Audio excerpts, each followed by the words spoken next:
In today's video, I'm going to teach you how to create a recurring task in Wrike.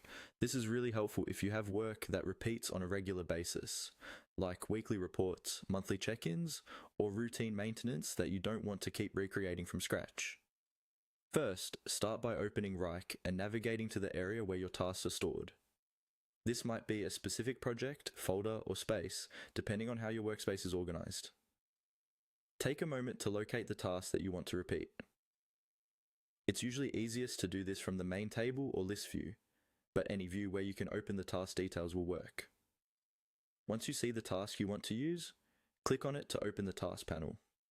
You should now be looking at the full details of that task: the title, description, assignees, dates, and any subtasks or attachments. Before you make it recurring, it can be a good idea to quickly review the task content. Make sure the name is clear, the description includes any instructions you want repeated, and that the assignee and dates make sense as a template for every occurrence.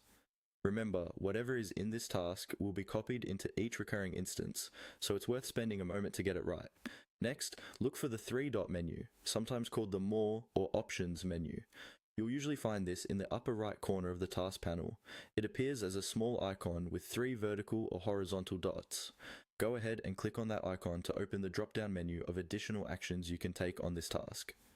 In the drop-down, look for the option labeled Make Recurrent or Make Recurring, depending on your interface language. This is the feature that converts your regular task into a repeating one. Click this option. Wrike will then guide you through setting up the recurrence pattern, such as how often the task repeats and when it should start and end. After you've chosen the recurrence settings that match your workflow, confirm your changes.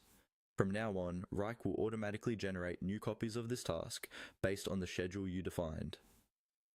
That's all you need to do to create a recurring task in Wrike, saving you time and helping you stay on top of your repeating work.